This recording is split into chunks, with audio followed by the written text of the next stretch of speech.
प्रिय मित्रों, जय श्री कृष्ण। मैं हूं आचार्य डॉक्टर विष्णु कुमार मिश्रा। काल निर्णय पर आपका बहुत बहुत स्वागत करता हूं, आपका बहुत बहुत अभिनंदन करता हूं। आज हम इस खास वीडियो के माध्यम से आपको एक अत्यंत गोपनीय महत्वपूर्ण सूत्र देंगे। में सफलतादायक होगा, धन प्रदायक होगा। और मैं विषय क्रम में आगे बढ़ूं उससे पहले आपसे आग्रह, अगर आपने अभी तक हमारे इस चैनल को सब्सक्राइब नहीं किया है तो प्लीज चैनल को सब्सक्राइब करें, साथ ही नोटिफिकेशन बेल को भी प्रेस कर लें।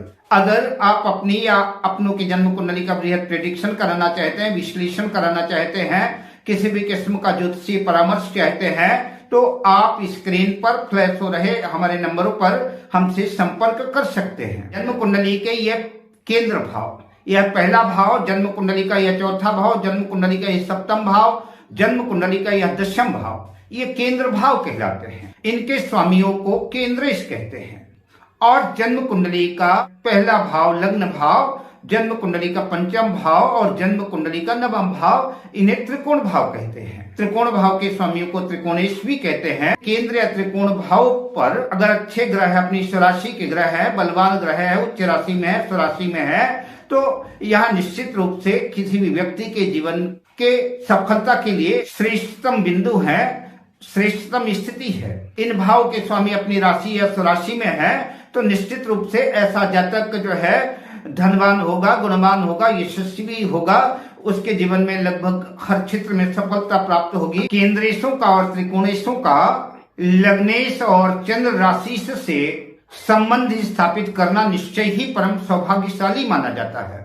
सुप्रसिद्ध राजयोगों की श्रृंखला को देखें तो केंद्रेशों और त्रिकोणेशों का आपसी संबंध ही सफलता, सुख, समृद्धि दायक महत्वपूर्ण भूमिका का निर्वहन करता है। केंद्र त्रिकोण पतयः संबंधेन परस्परम इतरेर प्रवक्ताश्चेद विशेष फलदायका।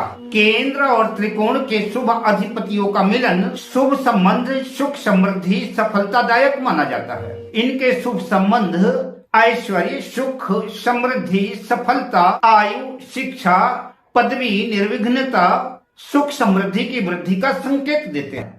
पहले, पांचवें और नौवें भावों की बलवान स्थिति इन भाव और भावेशों की शुभता निश्चय ही उत्कृष्ट फल प्रदान करती है।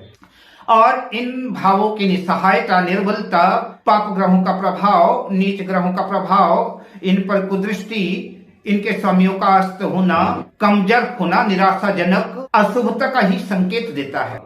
सामान्यतः लग्न, लग्नेश, चंद्र, चंद्र राशि, सूर्य और सूर्य राशियां यदि जन्म पत्रिका में, जन्म कुंडली में शुभ है, बलवान है, मजबूत स्थिति में है, शुभ प्रभाव में है, तो जीवन में सुख समृद्धि का, सफलता का ग्राफ बढ़ जाएगा। ऐसे जातकों के जीवन में किसी भी किस्म का अभाव नहीं रहता।